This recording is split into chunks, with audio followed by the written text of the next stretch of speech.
मित्रांनो, आजच्या व्हिडिओमध्ये आपण आर-बी-आय बँकेत ग्रेड बी ऑफिसर पदाच्या 60 जागा भरण्यासाठी ऑनलाईन जाहिरात आल्या असून त्याच्या संदर्भातील सविस्तर अशी माहिती घेणार आहोत. तर मित्रांनो, चॅनेलवर नवीन असाल तर चॅनेलला सबस्क्राईब आणि व्हिडिओ लाईक करायला विसरू नका. तर मित्रांनो, या नोटिफिकेशनच्या माध्यमातून आपण पात्रतेची अट काय आहे, अर्ज प्रक्रिया कशी आहे याची संपूर्ण माहिती आपण घेणार आहोत. तर बघा, सर्वात प्रथम आपण पाहूया की नोटिफिकेशन कुणाकडून आलेलं आहे. तर बघा, ही संस्था जी आहे ती रिझर्व्ह बँक ऑफ इंडिया म्हणजेच भारतीय रिझर्व्ह बँक आर-बी-आय ज्याला आपण म्हणतो.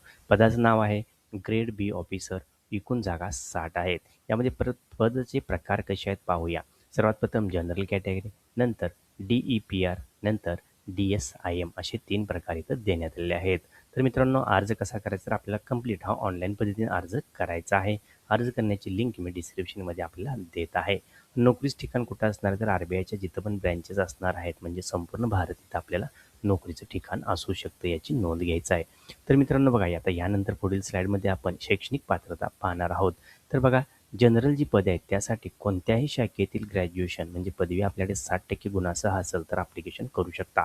जर उमेदवारानं पोस्ट ग्रॅज्युएट म्हणजेच MBA, MA, MSc जर केला असेल तर अशा उमेदवारांना 55% गुणासह आपण पोस्ट ग्रॅज्युएट उत्तीर्ण असणं आवश्यक आहे.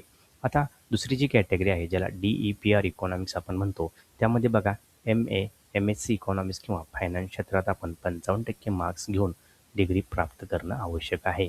तिसरं जे पद आहे त्यामध्ये बघा डेटा सायंटिस्ट यामध्ये ही पदवी असून यामध्ये आपण बघा master statistic, AI, data science किंवा 4 वर्ष आणि बॅचलर जर आपण 60% झाला असेल, 4 वर्षात जर अनुभव असेल या फील्डमध्ये किंवा बॅचलर जर आपण 60% झाला असेल तरीसुद्धा आपण इथं अर्ज करू शकणार आहात. आता वयोमर्यादा काय आहे बघा, सर्वसाधारण म्हणजे ओपन कॅटेगरीसाठी 21 ते 30 वर्षे इथं वयोमर्यादा ठेवण्यात आली आहे. तर SC-STंना 5 वर्षे तर OBCंना 3 वर्षाची सूट देण्यात आली आहे. दिव्यांग उमेदवारांना वयाच्या 45 वर्षापर्यंत ते ऑनलाईन पद्धतीने अर्ज करू शकणार आहेत. तर बघा आता मित्रांनो, यानंतर आपण पाहूया एक्झाम फी आणि सॅलरी कशा प्रकारे इथं नोटिफिकेशनमध्ये देण्यात आलेलं आहे. आता बघा, जनरल कॅटेगरीसाठी ₹850 प्लस GST, तर इतर कॅटेगरीसाठी फक्त ₹100 प्लस GST अशी इथं एक्झाम फी आपल्याला ऑनलाईन पद्धतीने भरायची आहे.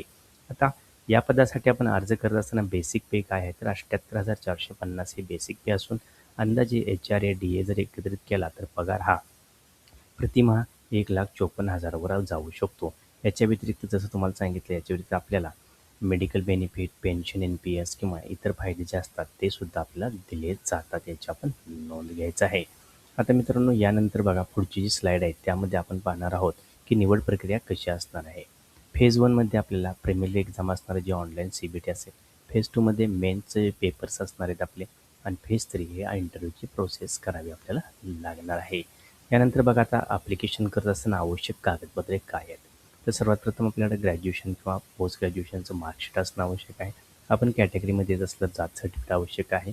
NCL, EWS प्रमाणपत्र, फोटो, स्वाक्षरी आणि सर्वात महत्त्वाचं म्हणजे आपल्याला आधार कार्ड असणं आवश्यक आहे. ही सर्व डॉक्युमेंट घेऊन आपण ऑनलाईन पद्धतीने अर्ज करायचा आहे. आता अर्ज करत असताना महत्त्वाच्या तारखा काय आहेत बघा. अर्ज सुरू हा 29 एप्रिल 2026ला झालेला असून शेवटची तारीख 20 मे 2026 आहे. फेज 1ची परीक्षा 13 जून 2026ला होणार आहे. तर त्याचबरोबर फेज 2ची परीक्षा 25 जुलै 2026ला होणार आहे. तर मित्रांनो बघा, अर्ज कसा करावा. सर्वात प्रथम आपल्या RBI.org.in या वेबसाईटला व्हिजिट करा. सर्वात प्रथम आपण आपल्या नावाची नोंदणी रजिस्ट्रेशनची प्रक्रिया पूर्ण करायची आहे. त्यानंतर फॉर्म ओपन करून फॉर्म भरायचा आहे, डॉक्युमेंट अपलोड करायचे आहेत आणि ऑनलाईन जे परीक्षा शुल्क आहे ते भरल्यानंतर फॉर्म आपण सबमिट करायचा आहे आणि तो आपण प्रिंट करून आपल्याजवळ फ्युचर रेफरन्ससाठी ठेवायचा आहे. तर मित्रांनो, अशा प्रकारे आपण भारतीय रिझर्व्ह बँकेत ज्या 60 जागा आहेत त्यासाठी अर्ज भरू शकता. यासाठी कमीत कमी आपल्याकडे ग्रॅज्युएशन असणं आवश्यक आहे, याची आपण नोंद घ्यायचं आहे. व्हिडिओ आवडले असल्यास लाईक, शेअर, सबस्क्राईब करायला विसरू नका. त्याचबरोबर या भरती संदर्भात काही प्रश्न आणि शंका असतील तर जरूर कमेंट करून कळवा. जय हिंद, जय महाराष्ट्र.